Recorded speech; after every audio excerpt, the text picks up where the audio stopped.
हाँ जी, गुरु प्यार वालिओ, वाहिगुरु जी का खालसा, वाहिगुरु जी की फतेह। ਆਪਾਂ ਚਰਚਾ ਕਰ ਰਹੇ ਹਾਂ ਸਭ ਸਿੱਖਣ ਕੋ ਗੁਰੂ ਮਾਨਿਓ ਗ੍ਰੰਥ, ਗੁਰੂ ਗ੍ਰੰਥ ਜੀ ਮਾਨਿਓ ਪ੍ਰਗਟ ਗੁਰਾਂ ਕੀ ਦੇਹ। ਸੋ ਗੁਰੂ ਪਿਆਰਿਓ, ਇਸ ਵਿਸ਼ੇ ਤੇ ਕੱਲ ਆਪਾਂ ਕੁਝ ਵਿਚਾਰਾਂ ਦੀ ਸਾਂਝ ਪਾਈ ਸੀ। ਅੱਜ ਦਾ ਜੋ ਮੁੱਖ ਵਿਸ਼ਾ ਹੈ ਉਹ ਇਹ ਹੈ ਕਿ ਗੁਰਬਾਣੀ ਕੀ ਹੈ। ਇਸ ਵਿਸ਼ੇ ਦੇ ਉੱਤੇ ਚਰਚਾ ਹੋਣੀ ਹੈ। ਜੋ ਆਪ ਜੀ ਨੂੰ PDF ਜਾਰੀ ਕੀਤਾ ਗਿਆ ਹੈ ਵੀਰਾਂ ਵੱਲੋਂ, ਆਓ ਉਸ ਦੇ ਰਾਹੀਂ ਜਾਣਨ ਦਾ ਯਤਨ ਕਰਦੇ ਹਾਂ। ਗੁਰਬਾਣੀ ਕੀ ਹੈ? ਅਕਾਲ ਪੁਰਖ ਦਾ ਉਹ ਪਵਿੱਤਰ ਗਿਆਨ ਜਿਸ ਨੇ ਬਾਣੀ ਰੂਪ ਵਿੱਚ ਸਤਿਗੁਰਾਂ ਦੇ ਹਿਰਦੇ ਵਿੱਚ ਪ੍ਰਕਾਸ਼ ਕੀਤਾ, ਉਸ ਨੂੰ ਗੁਰਬਾਣੀ ਜਾਂ ਅਕਾਲ ਕਹਿੰਦੇ ਹਨ। ਇਸ ਵਿੱਚ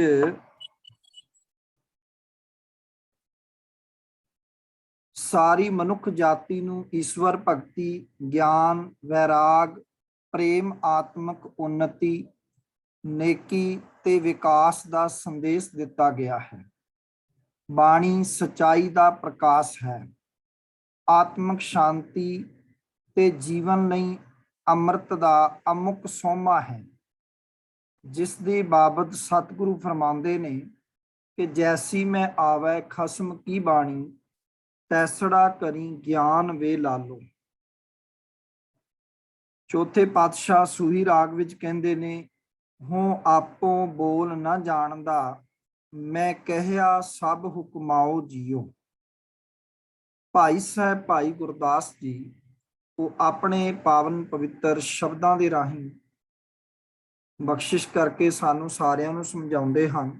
ਇੱਕ ਕਵਿਤ ਹੈ ਉਹਨਾਂ ਦਾ, ਉਹ ਕਹਿੰਦੇ ਨੇ, ਜੈਸੇ ਤੋ ਸਕਲ ਨਿਧ ਪੂਰਨ ਸਮੁੰਦਰ ਵਿਖੈ, ਹੰਸ ਮਰ ਜੀਵੜਾ ਨਿਸ਼ਚੈ ਪ੍ਰਸਾਦ ਪਾਵਈ। ਜੈਸੇ ਪਰਬਤ ਹੀਰਾ ਮਾਨਿਕ ਪਾਰਸ ਸਿੱਧ, ਖਨ ਵਾਰਾ ਖਨ ਜਗ ਵਿਖੈ ਪ੍ਰਗਟਾਵਈ। ਜੈਸੇ ਬਨ ਵਿਖੈ ਮਲਿਆਗਰ ਸੋਦਾ ਕਪੂਰ, ਸੋਧ ਕੈ ਸੁਬਾਸੀ ਸੁਬਾਸੈ ਬਹਿ ਸਾਵਈ। ਤੈਸੇ ਗੁਰਬਾਣੀ ਵਿਖੈ ਸਕਲ ਪਦਾਰਥ ਹੈ, ਜੋਈ ਜੋਈ ਖੋਜੈ ਸੋਈ ਸੋਈ ਨਿਪ ਜਾਵਈ। ਗੁਰਬਾਣੀ ਵਾਹਿਗੁਰੂ ਦਾ ਗਿਆਨ ਹੈ। ਇਹ ਕੋਈ ਇਤਿਹਾਸਿਕ, ਭੂਗੋਲਿਕ ਜਾਂ ਸਾਹਿਤਕ ਰਚਨਾ ਨਹੀਂ ਹੈ।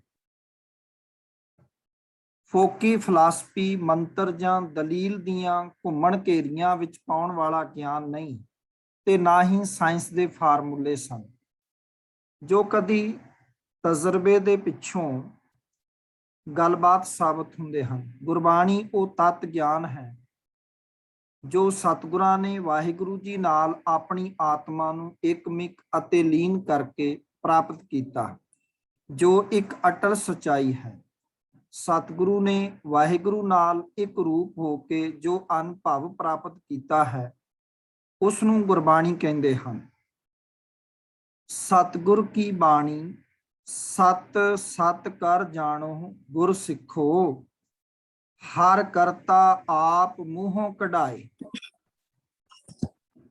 ਧੰਨ ਗੁਰੂ ਰਾਮਦਾਸ ਜੀ ਦਾ ਗੋੜੀ ਕੀ ਵਾਰ ਵਿੱਚ ਇਹ ਵਾਕ ਆਉਂਦਾ ਹੈ।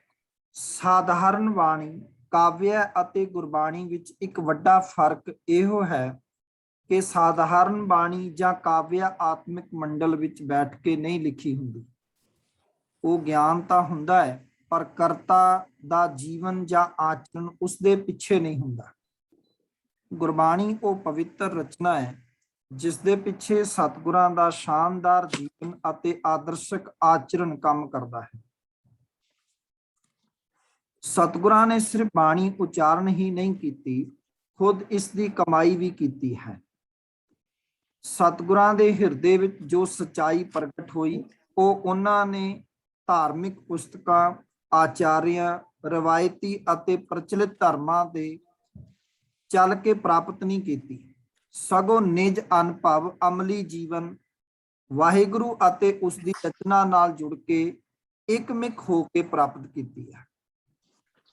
ਬਾਣੀ ਵਿੱਚ ਵਾਹਿਗੁਰੂ ਦਾ ਨਾਮ, ਉਸ ਦੀ ਪ੍ਰੇਮਾ ਭਗਤੀ, ਮਨੁੱਖ ਮਾਤਰ ਦੀ ਸੇਵਾ, ਜੀਵਨ ਦੇ ਗੂੜੇ ਤੱਤਾਂ ਤੇ ਭਾਵਾਂ ਦੇ ਅਮਲੀ ਪਾਸੇ ਨੂੰ ਪੇਸ਼ ਕੀਤਾ ਗਿਆ ਹੈ। ਕੇਵਲ ਸਿਧਾਂਤਕ ਰੂਪ ਵਿੱਚ ਨਹੀਂ, ਗੁਰਬਾਣੀ ਵਿੱਚ ਆਤਮਿਕ ਰਸ, ਵਿਸਮਾਦ, ਕੀਰਤਨ ਅਤੇ ਰਾਗ ਦੀ ਖਾਸ ਪ੍ਰਧਾਨਤਾ ਹੈ।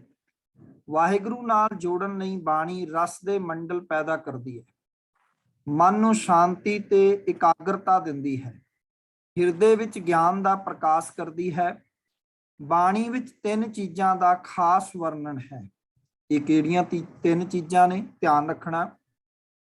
ਨੰਬਰ 1, ਸਰਬ ਸਾਂਝੀ ਸੱਚਾਈ। ਨੰਬਰ 2, ਨਾਮ, ਨਾਮੀ ਤੇ ਕਿਤੇ ਕਿਤੇ ਨਾਮ ਜਪਣ ਵਾਲਿਆਂ ਦਾ ਜ਼ਿਕਰ, ਜਿਹਦੇ ਤੁਸੀਂ ਭਗਤ ਜੀਵਨੀਆਂ ਵੀ ਪੜ੍ਹਦੇ ਹੈਗੇ ਹੋ। ਹੋਰ ਬਹੁਤ ਸਾਰਿਆਂ ਦਾ ਨਾਮ ਜਿਹੜਾ ਹੈ ਉਹ ਉਹਨਾਂ ਦਾ ਜ਼ਿਕਰ ਮਿਲਦਾ ਹੈ ਜਿਨ੍ਹਾਂ ਨੇ ਨਾਮ ਜਪਿਆ। ਨੰਬਰ 3, ਮਨੁੱਖ ਜੀਵਨ ਲਈ ਵਰਤੋਂ ਕਰਨ ਵਾਲੇ ਸਹੀ ਨਿਯਮ ਅਤੇ ਜੀਵਨ ਦੀ ਅਮਲੀ ਫਿਲਾਸਫੀ। ਇਹ ਮਨੁੱਖੀ ਜੀਵਨ ਵਿੱਚ ਮਨੁੱਖ ਨੇ ਕਿਹਨਾਂ ਨਿਯਮਾਂ ਨੂੰ ਅਪਣਾਉਣਾ ਹੈਗਾ ਤੇ ਅਮਲੀ ਜੀਵਨ ਦੀ ਫਿਲਾਸਫੀ ਕੀ ਹੈ, ਇਹ ਵੀ ਗੁਰਬਾਣੀ ਵਿੱਚੋਂ ਆਪ ਜੀ ਨੂੰ ਚਾਨਣ ਮਿਲਦਾ ਹੈਗਾ। ਉਦਾਹਰਨ ਵਜੋਂ ਆਪ ਜੀ ਕਹੋਗੇ ਕਿ ਕਿਹੜੇ ਨਿਯਮ ਅਪਣਾਉਣੇ ਨੇ? ਜਿਵੇਂ ਫਰੀਦਾ, ਬੁਰੇ ਦਾ ਭਲਾ ਕਰ, ਗੁੱਸਾ ਮਨ ਨਾ ਹੰਡਾਏ। ਇਹ ਇੱਕ ਨਿਯਮ ਬਾਬਾ ਫਰੀਦ ਸਾਹਿਬ ਨੇ ਦੱਸ ਦਿੱਤਾ ਵੀ ਇਹ ਤੂੰ ਕਰਨਾ ਹੈਗਾ। ਫਰੀਦਾ, ਜੋ ਤੈ ਮਾਰੇ ਮੁੱਕੀਆਂ ਤਿਨਾ ਨਾ ਮਾਰੇ ਘੁੰਮ, ਆਪਣੜੇ ਘਰ ਜਾਈਏ ਪੈਰ ਤਿਨਾਂ ਦੇ ਚੁੰਮ, ਕਾਲ ਖਾਏ ਕਿਛ ਹੱਥੋਂ ਦੇ, ਉਦਮ ਕਰੇਂਦਿਆਂ ਜੀਓ ਤੂੰ। ਇਤਿਆਦਿਕ ਬਹੁਤ ਸਾਰੇ ਇਹੋ ਜਿਹੇ ਨਿਯਮ ਜੋ ਮਨੁੱਖ ਨੇ ਅਮਲੀ ਜੀਵਨ ਵਿੱਚ ਅਪਣਾਉਣੇ ਨੇ, ਉਹਨਾਂ ਦਾ ਜ਼ਿਕਰ ਗੁਰਬਾਣੀ ਵਿੱਚ ਮਿਲਦਾ ਹੈਗਾ। ਸੋ ਗੁਰੂ ਸਵਾਰਿਓ, ਗੁਰਬਾਣੀ ਵਿੱਚ ਜੀਵਨ ਦੇ ਹਰ ਪੱਖ ਦੀਆਂ ਬੁਰਾਈਆਂ ਦੀ ਪੂਰੀ ਬੇਬਾਕੀ ਨਾਲ ਆਲੋਚਨਾ ਕੀਤੀ ਗਈ ਹੈ। ਕਈ ਲੋਕ ਬਿਨਾਂ ਵਿਚਾਰੇ ਇਹ ਗੱਲ ਕਹਿ ਦਿੰਦੇ ਹਨ ਕਿ ਗੁਰੂ ਗ੍ਰੰਥ ਸਾਹਿਬ ਵਿੱਚ ਸਾਰੇ ਮਤਾਂ ਦੇ ਸਿਧਾਂਤਾਂ ਨੂੰ ਥਾਂ ਦਿੱਤੀ ਗਈ ਹੈ। ਇਹ ਗੱਲ ਕਤਈ ਠੀਕ ਨਹੀਂ। ਗੁਰੂ ਗ੍ਰੰਥ ਸਾਹਿਬ ਜੀ ਦੀ ਵਿਚਾਰਧਾਰਾ ਨਿਵੇਕਲੀ ਤੇ ਬਿਲਕੁਲ ਵਿਲੱਖਣ ਹੈ। ਗੁਰੂ ਸਾਹਿਬ ਨੇ ਸਾਰੀ ਮਨੁੱਖਤਾ ਦਾ ਕੇਵਲ ਇੱਕੋ ਹੀ ਧਰਮ ਮੰਨਿਆ ਹੈ ਕਿ ਜਿਸ ਅਕਾਲ ਪੁਰਖ ਨੇ ਸਾਨੂੰ ਪੈਦਾ ਕੀਤਾ ਹੈ, ਜੋ ਸਾਡੀ ਪਾਲਣਾ ਕਰ ਰਿਹਾ, ਜਿਸ ਦੇ ਹੱਥ ਵਿੱਚ ਮਾਰਨ ਦੀ ਸ਼ਕਤੀ ਹੈ, ਕੇਵਲ ਉਸ ਦੇ ਨਾਮ ਦਾ ਆਰਾਧਨ ਕੀਤਾ ਜਾਵੇ। ਕੇਵਲ ਇਸੇ ਧਰਮ ਦੀ ਵਿਆਖਿਆ ਗੁਰੂ ਗ੍ਰੰਥ ਸਾਹਿਬ ਵਿੱਚ ਕੀਤੀ ਗਈ ਹੈ। ਅਨਮਤਾਂ ਦੇ ਸਿਧਾਂਤਾਂ ਦਾ ਜੋ ਇਸ ਨਾਮ ਸਿਮਰਨ ਦੇ ਧਰਮ ਵਿੱਚ ਰੁਕਾਵਟਾਂ ਸਿੱਧ ਹੁੰਦੇ ਹਨ, ਬਾਰੇ ਗੁਰਬਾਣੀ ਵਿੱਚ ਭਰਵਾਂ ਖੰਡਨ ਕੀਤਾ ਹੈ। ਗੁਰਬਾਣੀ ਵਿੱਚ ਸੂਤਕ, ਪਾਤਕ, ਸੁੱਚ, ਭਿੱਟ, ਛੂਤ, ਛਾਤ, ਜਾਤ ਪਾਤ ਅਤੇ ਹੋਰ ਖਾਣ ਪੀਣ ਪਹਿਨਣ ਦੇ ਵਿਤਕਰਿਆਂ ਤੇ ਬੇਲੋੜੀਆਂ ਪਾਬੰਦੀਆਂ ਵਾਸਤੇ ਕੋਈ ਥਾਂ ਨਹੀਂ। ਯੁੱਗਾਂ ਦੀਆਂ ਮਨੋਕਲਪਿਤ ਵੰਡੀਆਂ ਪਾ ਕੇ ਕਿਸੇ ਸਮੇਂ ਨੂੰ ਸਤਿਗੁਰੂ ਜੀ ਸਤਯੁਗ ਤੇ ਕਿਸੇ ਨੂੰ ਕਲਯੁਗ ਦਾ ਨਾਮ ਦੇ ਦੇਣਾ ਗੁਰਬਾਣੀ ਨੇ ਨਹੀਂ ਮੰਨਿਆ। ਜੀਵਨ ਦਾ ਆਪਣਾ ਚਾਲ ਚੱਲਣ ਹੀ ਸਮੇਂ ਤੇ ਯੁੱਗਾਂ ਨੂੰ ਜਨਮ ਦਿੰਦਾ ਹੈ। ਗੁਰਬਾਣੀ ਵਿੱਚ ਮਸੀਤ, ਨਵਾਜ਼ਾਂ, ਸੁੰਨਤ, ਰੋਜ਼ੇ ਤੇ ਕਲਮੇ ਦੀਆਂ ਨਵੀਆਂ ਤੇ ਨਿਰੋਈਆਂ ਪਰਿਭਾਸ਼ਾਵਾਂ ਬਿਆਨ ਕੀਤੀਆਂ ਹਨ। ਉਹ ਨਹੀਂ ਜੋ ਪੀੜ੍ਹੀ ਦਰ ਪੀੜ੍ਹੀ ਪਰੰਪਰਾਵਾਂ ਚੱਲੀਆਂ ਆ ਰਹੀਆਂ ਸੀ। ਸਤਿਗੁਰੂ ਮਹਾਰਾਜ ਨੇ ਨਵੀਆਂ ਤੇ ਨਿਰੋਈਆਂ ਪਰਿਭਾਸ਼ਾ ਦਿੱਤੀਆਂ। ਜਿਵੇਂ ਤੁਸੀਂ ਪੰਜ ਨਵਾਜ਼ਾਂ ਵਕਤ ਪੰਜਾਂ ਪੰਜੇ ਨਾਮ ਪੜ੍ਹਦੇ ਹੋ, ਪੰਜ ਨਵਾਜ਼ਾਂ ਦੀ ਵੱਖਰੀ ਪਰਿਭਾਸ਼ਾ। ਸਤਿਗੁਰੂ ਮਹਾਰਾਜ ਨੇ ਵੱਖਰੀਆਂ ਨਵੀਆਂ ਕਿਸਮ ਦੀਆਂ ਪਰਿਭਾਸ਼ਾ ਦਿੱਤੀਆਂ, ਜੋ ਵਾਸਤਵ ਵਿੱਚ ਇਹਨਾਂ ਕਰਮ ਕਾਂਡਾਂ ਦਾ ਤਿਆਗ ਕਰਕੇ ਕੇਵਲ ਰੱਬ ਦੇ ਸੱਚੇ ਨਾਮ ਦੀ ਹੀ ਪ੍ਰੇਰਨਾ ਦਿੰਦੀਆਂ ਹਨ। ਗੁਰਬਾਣੀ ਵਿੱਚ ਸਮਾਜਿਕ, ਆਰਥਿਕ ਤੇ ਰਾਜਨੀਤਿਕ ਪੱਖ ਬਾਰੇ ਵੀ ਭਰਪੂਰ ਅਗਵਾਈ ਮਿਲਦੀ ਹੈ। ਗੁਰਬਾਣੀ ਨੇ ਜ਼ੁਲਮ ਕਰਨ ਵਾਲੇ ਰਾਜਿਆਂ ਨੂੰ ਸੀ, ਮੁਕੱਦਮਾਂ ਨੂੰ ਕੁੱਤੇ, ਰਈਅਤ ਨੂੰ ਅੰਧੀ, ਕਾਜ਼ੀ ਨੂੰ ਵੱਡੀ ਖੋਰ ਆਦਿ ਆਖ ਕੇ ਦਲੇਰੀ ਤੇ ਬੇਬਾਕੀ ਨਾਲ ਰਾਜਨੀਤਿਕ ਆਲੋਚਨਾ ਕੀਤੀ ਹੈ। ਆਪ ਜੀ ਪੜ੍ਹਦੇ ਹੋ ਗੁਰਬਾਣੀ ਚ ਰਾਜੇ ਸੀ, ਮੁਕੱਦਮ ਕੁੱਤੇ। ਸਮਾਜ ਵਿੱਚ ਬ੍ਰਾਹਮਣ, ਜੋਗੀ ਤੇ ਕਾਜ਼ੀ ਦੁਆਰਾ ਫੈਲਾਏ ਹੋਏ ਫੋਕਟ ਪਖੰਡ ਜਾਲ ਦਾ ਚੰਗੀ ਤਰ੍ਹਾਂ ਬਖਿਆ ਉਧੇੜਿਆ ਹੈ।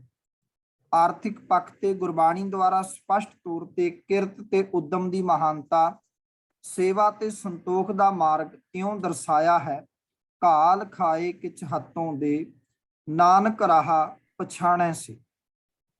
ਅਸਲ ਮਾਇਨੇ 'ਚ ਛੋਟੀ ਜੀ ਪੰਕਤੀ ਨਜ਼ਰ ਸਾਨੂੰ ਆ ਰਹੀ, ਪਰ ਇਹਦੇ ਵਿੱਚ ਉਦਮ ਕਰਨ ਦੀ ਗੱਲ, ਆਰਥਿਕ ਪੱਖ ਮਜ਼ਬੂਤ ਹੋਣ ਦੀ ਗੱਲ ਅਤੇ ਸੇਵਾ ਦੀ ਗੱਲ, ਤਿੰਨੇ ਪੱਖ ਬੜੇ ਕਮਾਲ ਦੇ ਢੰਗ ਨਾਲ ਗੁਰੂ ਨਾਨਕ ਸਾਹਿਬ ਜੀ ਨੇ ਜਿਹੜਾ ਹੈ ਉਹ ਰੱਖੇ ਹਨ ਸੰਸਾਰ ਦੇ ਸਾਹਮਣੇ।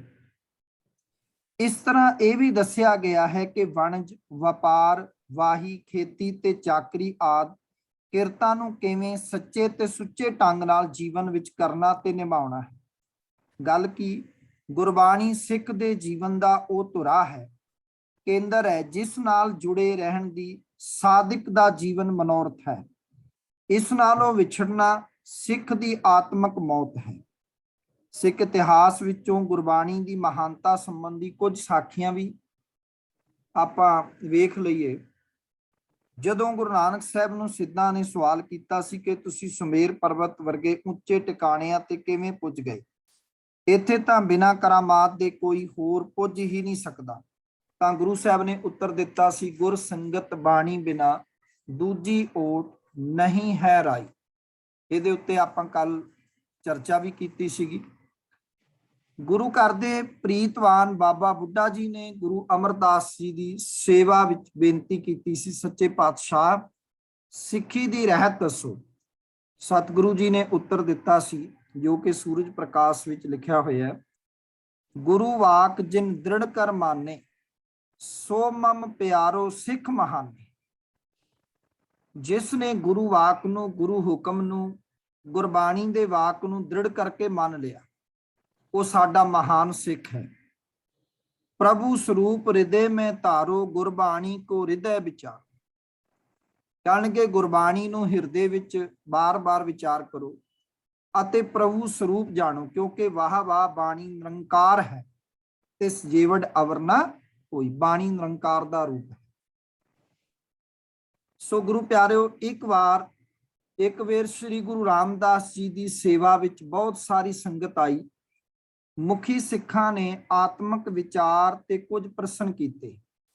ਮਹਾਰਾਜ ਨੇ ਭਾਈ ਜਾਪਾ, ਕਨਈਆ ਅਤੇ ਤੁਲਸੇ ਨੂੰ ਉਪਦੇਸ਼ ਕਰਦਿਆਂ ਕਿਹਾ, ਇਹ ਤਿੰਨ ਸਿੱਖਾਂ ਦੇ ਨਾਮ ਨੇ, ਤੇ ਇਹਨਾਂ ਤਿੰਨ ਸਿੱਖਾਂ ਨੂੰ ਮਹਾਰਾਜ ਨੇ ਉਪਦੇਸ਼ ਕਰਦਿਆਂ ਹੋਇਆਂ ਆਖਿਆ,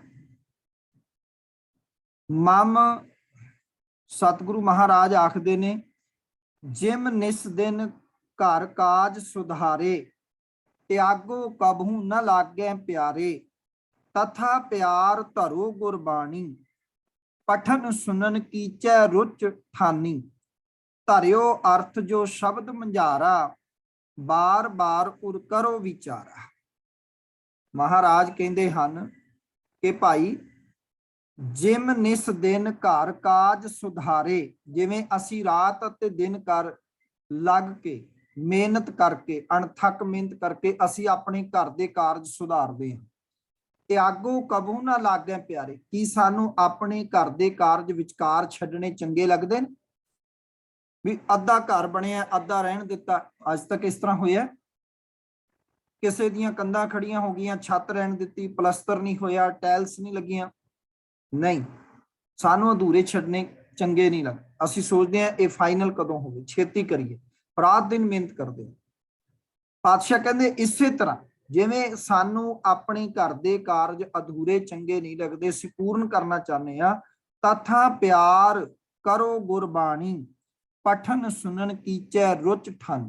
ਉਸੇ ਤਰ੍ਹਾਂ ਅਸੀਂ ਗੁਰਬਾਣੀ ਨੂੰ ਪਿਆਰ ਕਰੀਏ, ਗੁਰਬਾਣੀ ਨੂੰ ਪੜ੍ਹਨ ਦੀ ਸੁਣਨ ਦੀ ਆਪਣੇ ਅੰਦਰ ਰੁਚੀ ਪੈਦਾ ਕਰੀਏ। ਤੁਹਾਡੇ ਚ ਕਿੰਨੀਆਂ ਸੰਗਤਾਂ ਨੇ ਜੇ ਕਲਾਸ 1-2 ਮਿੰਟ ਲੇਟ ਹੋ ਜਾਏ ਤੇ ਜਦੇ ਉਹਨਾਂ ਦੇ WhatsApp ਆ ਜਾਂਦੇ, ਟੈਲੀਫੋਨ ਖੜਕਣ ਲੱਗਦੇ ਨੇ, ਕਿਉਂਕਿ ਉਤਸ਼ਾਹ ਪੈਦਾ ਹੋ ਗਿਆ ਔਰ ਇੱਕ ਆਦਤ ਬਣ ਗਈ ਕਿ ਗੁਰਬਾਣੀ ਦੀ ਕਲਾਸ ਜਿਹੜੀ ਹੈ ਉਹ ਅਸੀਂ ਅਟੈਂਡ ਕਰਨੀ ਹੈ, ਗੁਰਮਤਿ ਕਲਾਸ ਜ਼ਰੂਰ ਅਟੈਂਡ ਕਰਨੀ ਹੈ। ਪਰ ਕਿੰਨੇ ਅਜਿਹੇ ਵੀ ਨੇ ਜਿਨ੍ਹਾਂ ਨੇ ਮੇਰੇ ਖਿਆਲ ਵਿੱਚ ਰਜਿਸਟ੍ਰੇਸ਼ਨ ਵੀ ਕਰਾਇਆ ਹੋਏਗਾ ਤੇ ਉਹਨਾਂ ਨੇ ਕਲਾਸ ਹੀ ਨਹੀਂ ਲਾਈ, ਅਜਿਹੇ ਵੀ ਲੋਕ ਹੋਣਗੇ। ਪਾਤਸ਼ਾਹ ਕਹਿੰਦੇ ਨੇ ਭਾਈ ਜਿਵੇਂ ਸਾਨੂੰ ਆਪਣੇ ਘਰ ਦੇ ਕਾਰਜ ਤਿਆਗਣੇ ਚੰਗੇ ਨਹੀਂ ਲੱਗਦੇ, ਵਿਚਕਾਰ ਛੱਡਣੇ, ਇਸੇ ਤਰ੍ਹਾਂ ਅਸੀਂ ਉਹਨਾਂ ਨੂੰ ਸੰਪੂਰਨ ਕਰਨਾ ਚਾਹੁੰਦੇ ਹਾਂ। ਤੇ ਇਸੇ ਤਰ੍ਹਾਂ ਤਥਾ ਪਿਆਰ ਕਰੋ ਗੁਰਬਾਣੀ ਪਠਨ ਸੁਣਨ ਕੀਚੈ ਰੁਚ ਠਨ, ਅਸੀਂ ਪੜ੍ਹਨ ਸੁਣਨ ਦੀ ਆਪਣੇ ਅੰਦਰ ਰੁਚੀ ਪੈਦਾ ਕਰੀਏ ਇਸ ਕਾਰਜ ਨੂੰ, ਕਿਉਂਕਿ ਗੁਰਬਾਣੀ ਨੂੰ ਸੁਣਨਾ ਪੜ੍ਹਨਾ ਇਹ ਸਾਡਾ ਕਾਰਜ ਹੈ। ਕਿਵੇਂ ਕਾਰਜ ਹੈ?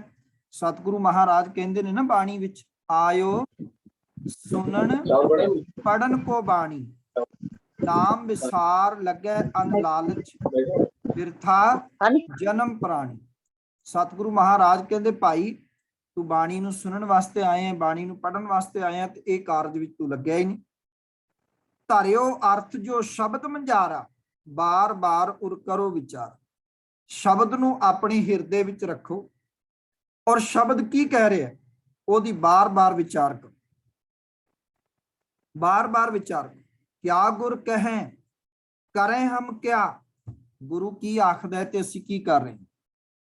ਗੁਰੂ ਤੇ ਕਹਿ ਰਹੇ ਨੇ, ਤੇ ਮਾਰਗ ਚੱਲੇ ਭਾਈ ਅੜੇ, ਗੁਰ ਕਹਿ ਸੁਕਾਰ ਕਮਾਏ ਜੀਓ, ਤੇ ਆਗੇ ਮਨ ਕੀ ਮਤੜੀ ਵਿਸਾਰੇ ਦੂਜਾ ਭਾਓ ਜੀਓ। ਗੁਰੂ ਕਹਿੰਦੇ ਆਪਣੀ ਮਤ ਦੀ ਮਤ ਤਿਆਗ ਦੇ, ਆਪਣੇ ਮਨ ਦੀ ਮਤੜੀ ਨੂੰ ਤਿਆਗ ਦੇ, ਗੁਰੂ ਦੀ ਮਤ ਲੈ। ਗੁਰ ਕੀ ਮਤ ਤੂੰ ਲੈ ਏ ਆਨੇ, ਗੁਰੂ ਆਖਦਾ ਭਗਤ ਬਿਨਾ ਬੋ ਡੂਬੇ ਸਿਆਣੇ। ਪਰ ਜੇ ਮੈਂ ਫਿਰ ਵੀ ਆਪਣੀ ਮਨ ਦੇ ਮਤ ਉੱਤੇ ਤੁਰੀ ਜਾਵਾਂ, ਮਨ ਮਰਜ਼ੀਆਂ ਕਰੀ ਜਾਵਾਂ, ਫਿਰ ਤੇ ਗੱਲ ਨਹੀਂ ਬਣੇਗੀ ਨਾ ਪਿਆਰੀ ਸਾਧ ਸੰਗਤ ਜੀ। ਸੋ ਗੁਰਦੇਵ ਪਾਤਸ਼ਾਹ ਕਹਿੰਦੇ ਨੇ ਕਿਆ ਗੁਰ ਕਹੇ ਕਰੇ ਹਮ ਕਿਆ, ਇਹ ਸਵਾਲ ਨੂੰ ਜਰਾ ਵਿਚਾਰੀਏ ਹਿਰਦੇ ਵਿੱਚ, ਗੁਰੂ ਕੀ ਕਹਿੰਦਾ ਹੈ ਤੇ ਅਸੀਂ ਕੀ ਕਰ ਰਹੇ ਹਾਂ। ਗੁਰੂ ਕਹਿ ਰਹੇ ਬੰਦੇ ਹੋਸ ਦਿਲ ਹਰ ਰੋਜ਼, ਨਾ ਫਿਰ ਪਰੇਸ਼ਾਨੀ ਮਾਏ। ਕੀ ਮੈਂ ਕਰ ਰਿਹਾ, ਕਿ ਮੈਂ ਆਪਣੇ ਸਵੈ ਪੜਚੋਲ ਕਰਦਾ ਪਿਆ। ਅੱਜ ਮੈਂ ਕਿੰਨੀ ਵਾਰ ਝੂਠ ਬੋਲਿਆ, ਕਿੰਨੀ ਵਾਰ ਸੱਚ ਬੋਲਿਆ, ਕਿੰਨੀ ਵਾਰ ਨਿੰਦਿਆ ਕੀਤੀ ਹੈ, ਕਿੰਨੀ ਵਾਰ ਉਸਤਤ ਕੀਤੀ ਹੈ, ਕਿੰਨੀ ਵਾਰ ਅੱਜ ਕਿੰਨੇ ਅੰਕ ਸਹਿਜ ਪਾਠ ਦੇ ਕੀਤੇ ਨੇ, ਅੱਜ ਮੈਂ ਵਾਕ ਲਿਆ ਕਿ ਨਹੀਂ ਲਿਆ। ਕਿਆ ਗੁਰ ਕਹੇ ਕਰੇ ਹਮ ਕਿਆ, ਵਾਕ ਰੋਜ਼ਾਨਾ ਅਸੀਂ ਸੁਣਦੇ ਹਾਂ, ਲੈਨੇ ਆ ਹੁਕਮਨਾਮਾ ਕਿ ਉਹਦੇ ਮੁਤਾਬਕ ਅਸੀਂ ਜੀਵਨ ਬਤੀਤ ਕਰਦੇ ਹਾਂ। ਕਿਆ ਗੁਰ ਕਹੇ ਕਰੇ ਹਮ ਕਿਆ, ਸਤਿਗੁਰੂ ਕਹਿੰਦੇ ਜੇ ਨਹੀਂ ਕੀਤਾ ਤੇ ਸਨੇ ਸਨੇ ਮੋੜਿਆ ਮਨ ਮਾਹ, ਫਿਰ ਆਪਣੇ ਮਨ ਨੂੰ ਹੌਲੀ ਹੌਲੀ ਮੋੜ ਕੇ ਲੈ ਕੇ ਮੋੜਾ ਦੇਈ। ਮਨਾ ਗੁਰੂ ਅਨੁਸਾਰੀ ਹੋ ਕੇ ਤੁਰ, ਗੁਰੂ ਦੀ ਆਗਿਆ ਵਿੱਚ ਹੋ ਕੇ ਤੁਰ। ਸੋ ਸ੍ਰੀ ਗੁਰੂ ਅਰਜਨ ਦੇਵ ਜੀ ਨੇ ਗੁਰਬਾਣੀ ਦਾ ਬਹੁਤ ਹੀ ਸਤਿਕਾਰ ਕੀਤਾ। ਜਦ ਬੀੜ ਤਿਆਰ ਹੋ ਗਈ ਤਾਂ ਹਰਿਮੰਦਰ ਸਾਹਿਬ ਵਿੱਚ ਪ੍ਰਕਾਸ਼ ਕਰਕੇ ਗੁਰਦੇਵ ਨੇ ਸਿੱਖ ਸੰਗਤਾਂ ਪ੍ਰਤੀ ਹੁਕਮ ਕੀਤਾ ਹੈ, ਮਮ ਆਗਿਆ ਸਭ ਹੀ ਸੁਨੋ, ਸਤ ਬਚਨ ਨਿਰਧਾਰ। ਗੁਰੂ ਅਰਜਨ ਸਾਹਿਬ ਮਹਾਰਾਜ ਕਹਿੰਦੇ ਭਾਈ ਮੇਰੀ ਆਗਿਆ ਸੁਣੋ ਸਾਰੇ, ਮਮ ਆਗਿਆ ਸਭ ਹੀ ਸੁਨੋ, ਸਤ ਬਚਨ ਨਿਰਧਾਰ, ਗ੍ਰੰਥ ਗੁਰੂ ਸਭ ਮਾਨਿਓ, ਭੇਦ ਨਾ ਕੋ ਵਿਚਾਰ।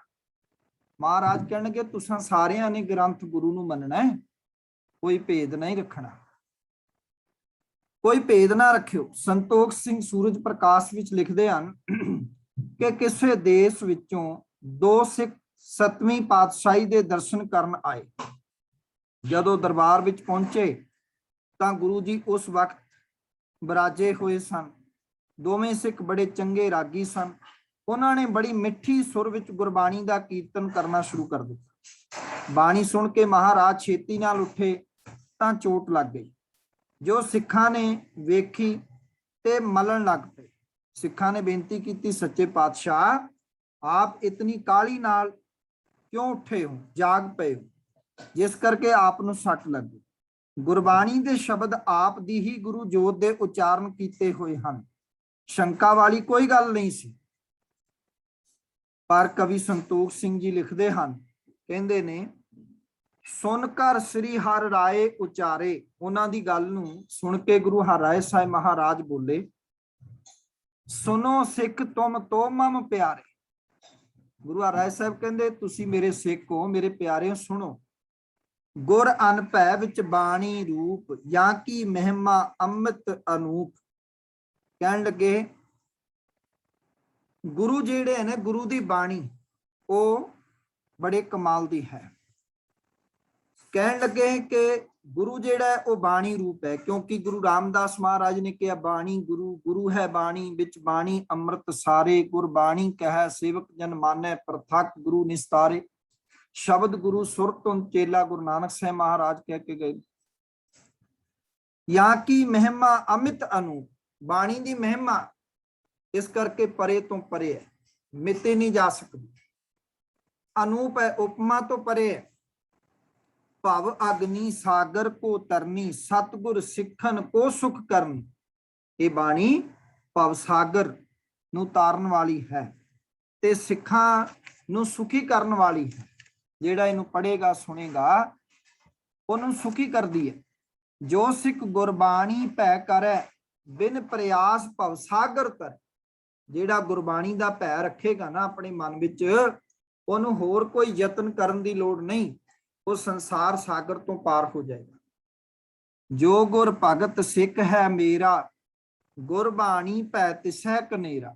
ਜਿਹੜਾ ਸਾਡਾ ਸਿੱਖ ਹੈ, ਜਿਹਨੂੰ ਗੁਰਬਾਣੀ ਦਾ ਭੈ ਹੈ, ਜਿਹਦੇ ਅੰਦਰ ਡਰ ਹੈਗਾ, ਜਿਨ ਪੈ ਬਾਣੀ ਅਦਬ ਨਾ ਧਾਰਾ, ਜਾਨੋ ਸੋ ਸਿੱਖ ਨਹੀਂ ਹਮਾਰਾ। ਪਰ ਜਿਹਦੇ ਅੰਦਰ ਗੁਰਬਾਣੀ ਦਾ ਭੈ ਨਹੀਂ, ਅਦਬ ਨਹੀਂ, ਮਹਾਰਾਜ ਕਹਿੰਦੇ ਉਹ ਸਾਡਾ ਸਿੱਖ ਨਹੀਂ। ਗੁਰੂ ਹਰਿਰਾਏ ਸਾਹਿਬ ਮਹਾਰਾਜ ਕਹਿੰਦੇ ਮੈਂ ਉਹਨੂੰ ਆਪਣਾ ਸਿੱਖ ਨਹੀਂ ਮੰਨਦਾ। ਗੁਰ ਉਪਦੇਸ਼ ਜਾਹੇ ਮਨ ਲਾਗਾ, ਕੋਟ ਜਨਮ ਕੇ ਸੋਵਤ ਜਾਗਾ। ਜਿਸ ਦੇ ਮਨ ਨੂੰ ਗੁਰੂ ਦਾ ਉਪਦੇਸ਼ ਲੱਗ ਗਿਆ, ਜਿਸ ਦਾ ਮਨ ਗੁਰੂ ਉਪਦੇਸ਼ ਵਿੱਚ ਜੁੜ ਗਿਆ, ਮਨੋਂ ਉਹਦੇ ਕੋਟ ਜਨਮ ਕੇ ਸੋਵਤ ਜਾਗਾ। ਕਰੋੜਾਂ ਜਨਮਾਂ ਦਾ ਉਹ ਸੁੱਤਿਆ ਹੋਇਆ ਜਾਗ ਗਿਆ, ਉਹਦੇ ਭਾਗ ਜਾਗ।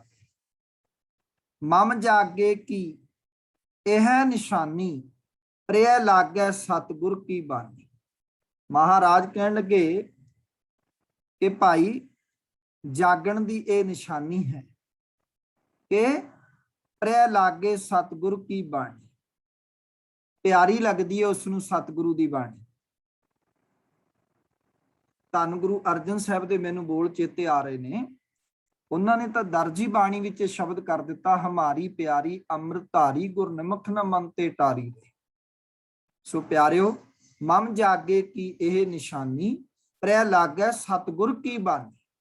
ਇਹ ਜਾਗੇ ਹੋਏ ਦੀ ਇਹ ਨਿਸ਼ਾਨੀ ਹੈ ਕਿ ਉਹਨੂੰ ਸਤਿਗੁਰੂ ਦੀ ਬਾਣੀ ਪਿਆਰੀ ਲੱਗਦੀ ਹੈ, ਤੇ ਜਿਹੜਾ ਸੌਂ ਗਿਆ ਉਹਨੂੰ ਫਿਰ ਪਿਆਰੀ ਨਹੀਂ ਲੱਗਦੀ।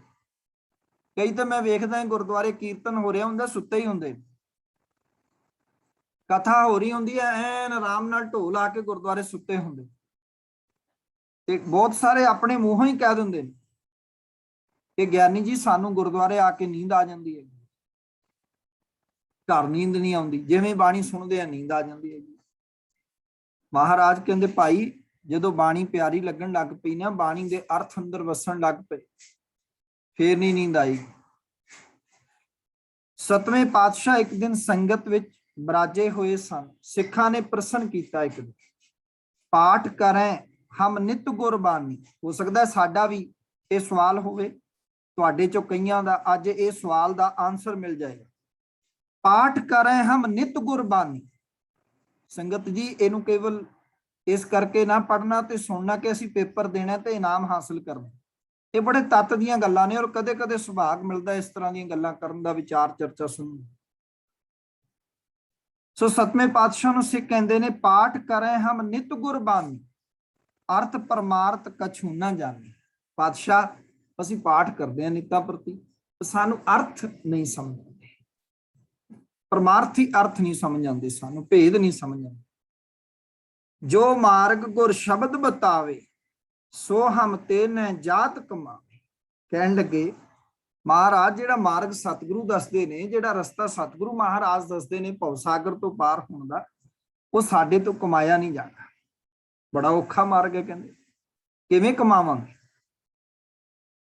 ਭਾਵ ਇਹ ਸੀ ਕਿ ਜੋ ਕੁਝ ਬਾਣੀ ਵਿੱਚ ਲਿਖਿਆ ਹੈ ਉਹ ਬਹੁਤ ਆਦਰਸ਼ਕ ਹੈ, ਅਸੀਂ ਉਸ ਪਰ ਪੂਰੀ ਤਰ੍ਹਾਂ ਅਮਲ ਨਹੀਂ ਕਰ ਸਕਦੇ। ਫਿਰ ਰੋਜ਼ ਬਾਣੀ ਪੜਨ ਦਾ ਕੀ ਲਾਭ? ਗੁਰੂ ਜੀ ਨੇ ਕਿਹਾ ਇਸ ਪ੍ਰਸ਼ਨ ਦਾ ਉੱਤਰ ਕੱਲ ਦਿਆਂਗਾ। ਗੁਰੂ ਹਰਿਰਾਏ ਸਾਹਿਬ ਦੂਜੇ ਦਿਨ ਮਹਾਰਾਜ ਘੋੜੇ ਤੇ ਚੜ ਕੇ ਸ਼ਿਕਾਰ ਨੂੰ ਗਏ। ਰਸਤੇ ਵਿੱਚ ਇੱਕ ਘਿਓ ਵਾਲੇ ਭਾਂਡੇ ਦੀ ਟੁੱਟੀ ਹੋਈ ਠੀਕਰੀ ਪਈ ਸੀ। ਪਹਿਲਾਂ ਜਿਹੜੇ ਭਾਂਡੇ ਹੁੰਦੇ ਸੀ ਨਾ ਘਿਓ ਇਤਿਆਦਿਕ ਰੱਖਦੇ ਸੀ, ਉਹ ਮਿੱਟੀ ਦੇ ਭਾਂਡੇ ਹੁੰਦੇ ਸੀਗੇ।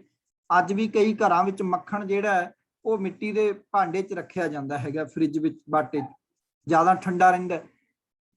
ਜਾਂ ਫਿਰ ਜਿਹਦੇ 'ਚ ਦਹੀਂ ਨੂੰ ਬੁਲਾਉਣਾ, ਉਹ ਚਾਟੀ ਵੀ ਉਹ ਵੀ ਚਿਕਣੀ ਹੋ ਜਾਂਦੀ ਹੈ ਅੰਦਰੋਂ ਬਾਹਰੋਂ। ਤੁਸੀਂ ਵੇਖੋਗੇ ਜਿਹਦੇ 'ਚ ਜਿਹੜਾ ਲੱਸੀ ਬਣਦੀ ਹੈਗੀ ਆ, ਦਹੀਂ ਨੂੰ ਬੁਲਾਉਂਦੇ ਹੈਗੇ। ਕਹਿਣ ਲੱਗੇ ਬਾਹਰ ਠੀਕਰੀਆਂ ਪਈਆਂ ਸੀ, ਟੁੱਟੀਆਂ ਹੋਈਆਂ, ਘੜਾ ਪੁਰਾਣਾ ਹੋ ਗਿਆ ਹੋਣਾ, ਚਾਟੀ ਪੁਰਾਣੀ ਹੋ ਗਈ ਕਿਸੇ ਦੀ, ਉਹ ਭਾਂਡਾ ਮੱਖਣ ਰੱਖਣ ਵਾਲਾ ਸੁੱਟ ਦਿੱਤਾ ਬਾਹਰ, ਠੀਕਰੀਆਂ ਪਈਆਂ ਸੀ। ਗੁਰੂ ਜੀ ਨੇ ਸਿੱਖਾਂ ਨੂੰ ਕਿਹਾ ਉਹ ਠੀਕਰ ਚੁੱਕ ਕੇ ਲਿਆਓ। ਸਿੱਖਾਂ ਨੇ ਲੈ ਆਂਦਾ ਚੁੱਕ ਕੇ। ਗੁਰੂ ਜੀ ਨੇ ਫਰਮਾਇਆ ਰਹੀ ਚਿਕੰਤਾ ਠੀਕਰ ਮਾਹੀ ਤੋ ਬਾਣੀ ਗੁਣ ਰਹਿਮਨ ਮਾਹੀ। ਮਹਾਰਾਜ ਕਹਿਣ ਲੱਗੇ ਜਿਸ ਤਰ੍ਹਾਂ ਘਿਓ ਦੇ ਭਾਂਡੇ ਵਿੱਚ ਘਿਓ ਪੈਣ ਕਰਕੇ ਥਿੰਥਾਈ ਰਹਿੰਦੀ ਹੈ, ਥੋੜੀ ਚਿਕਨਾਈ ਰਹਿੰਦੀ ਹੈ ਉਹਦੇ ਵਿੱਚ, ਤੁਸੀਂ ਵੇਖੋਗੇ, ਇਸ ਤਰ੍ਹਾਂ ਜੋ ਆਦਮੀ ਬਾਣੀ ਦਾ ਅਭਿਆਸ ਕਰੇਗਾ, ਬਾਣੀ ਦੀ ਪਵਿੱਤਰਤਾ ਉਸਦੇ ਮਨ ਤੇ ਅਸਰ ਜ਼ਰੂਰ ਕਰੇਗੀ। ਕੁਝ ਨਾ ਕੁਝ ਸੁਣੋਗੇ ਤੇ ਜ਼ਰੂਰ ਤੁਹਾਡੇ ਪੱਲੇ ਕੁਝ ਨਾ ਕੁਝ ਪੈ ਜਾਏਗਾ। ਇਹ ਹੈ ਕਿ ਸੁਣਿਆ ਹੋਇਆ ਬੇਅਰਥ ਨਹੀਂ ਜਾਏਗਾ। 8ਵੀਂ ਪਾਤਸ਼ਾਹ ਸ਼੍ਰੀ ਗੁਰੂ ਹਰਕ੍ਰਿਸ਼ਨ ਸਾਹਿਬ ਜੀ ਨੇ ਸੰਗਤ ਨੂੰ ਉਪਦੇਸ਼ ਦਿੰਦੇ ਹੋਏ ਕਿਹਾ, ਮਹਾਰਾਜ ਕਹਿੰਦੇ ਨੇ ਹਮ ਸੋ ਬਾਤ ਕਰਨ ਕੋ ਚਾਹ ਹੈ। ਹੁਣ 8ਵੇਂ ਪਾਤਸ਼ਾਹ ਧੰਨ ਗੁਰੂ ਹਰਕ੍ਰਿਸ਼ਨ ਸਾਹਿਬ ਮਹਾਰਾਜ ਦੇ ਬੋਲ ਨੇ ਸੂਰਜ ਪ੍ਰਕਾਸ਼ ਵਿੱਚ। ਮਹਾਰਾਜ ਕਹਿੰਦੇ ਜਿਹੜੇ ਮੇਰੇ ਨਾਲ ਗੱਲਾਂ ਬਾਤਾਂ ਕਰਨੀਆਂ ਚਾਹੁੰਦੇ ਨੇ ਸਿੱਖ, ਹਮ ਸੋ ਬਾਤ ਕਰਨ ਕੋ ਚਾਹ ਹੈ, ਜੋ ਸਾਡੇ ਨਾਲ ਗੱਲਬਾਤ ਕਰਨੀ ਚਾਹੁੰਦੇ ਨੇ, ਪੜ੍ਹੇ ਸੁਨੇ ਗੁਰੂ ਗ੍ਰੰਥ ਉਮਾਹੇ। ਸਤਿਗੁਰੂ ਮਹਾਰਾਜ ਕਹਿਣ ਲੱਗੇ ਵੀ ਉਹ ਸਿੱਖ ਕਰਨ ਗੁਰੂ ਗ੍ਰੰਥ ਸਾਹਿਬ ਨੂੰ ਬੜੇ ਉਤਸ਼ਾਹ ਨਾਲ ਪੜਨ। ਉਮਾਹੇ ਦਾ ਅਰਥ ਹੈ ਉਤਸ਼ਾਹ ਨਾਲ, ਖੁਸ਼ੀ ਨਾਲ। ਸਾਨੂੰ ਇਹ ਵੀ ਪਤਾ ਲੱਗ ਗਿਆ ਕਿ ਗੁਰੂ ਹਰਕ੍ਰਿਸ਼ਨ ਸਾਹਿਬ ਨਾਲ ਜੇ ਗੱਲਬਾਤ ਕਰਨੀ ਸਾਨੂੰ ਕੀ ਕਰਨਾ ਪਏਗਾ। ਤੇ ਪਾਤਸ਼ਾਹ ਕਹਿੰਦੇ ਨੇ ਵੀ ਗੁਰੂ ਹਰਕ੍ਰਿਸ਼ਨ ਸਾਹਿਬ ਮਹਾਰਾਜ ਨਾਲ ਗੱਲਬਾਤ ਕਰਨੀ ਹੈ ਤੇ ਤੁਹਾਨੂੰ ਗ੍ਰੰਥ ਸਾਹਿਬ ਪੜ੍ਹਨਾ ਪਏਗਾ। ਗੁਰੂ ਗ੍ਰੰਥ ਸਾਹਿਬ ਨੂੰ ਪੜੋ ਔਰ ਉਤਸ਼ਾਹ ਨਾਲ ਪੜੋ, ਚਾਅ ਨਾਲ ਪੜੋ। ਇਹ ਨਹੀਂ ਕਿ ਬੱਦਾ ਚੱਟੀ, ਬਾਣੀ ਪੜੋ। ਇਸ ਮੈਂ ਕਹਿਓ ਜੋ ਕਰੈ ਕਮਾਵਨ ਚਾਰ ਪਦਾਰਥ ਲੈ ਮਨ ਭਾਵਨ। ਕਹਿਣ ਲੱਗੇ ਕਿ ਜੋ ਗੁਰੂ ਗ੍ਰੰਥ ਸਾਹਿਬ ਚ ਕਿਹਾ ਹੈ ਉਸ ਨੂੰ ਪੜਨ ਤੱਕ ਸੀਮਿਤ ਨਹੀਂ ਰੱਖਣਾ, ਉਹਨੂੰ ਕਮਾਉਣਾ ਵੀ ਹੈ ਜੀਵਨ ਦੇ ਵਿੱਚ।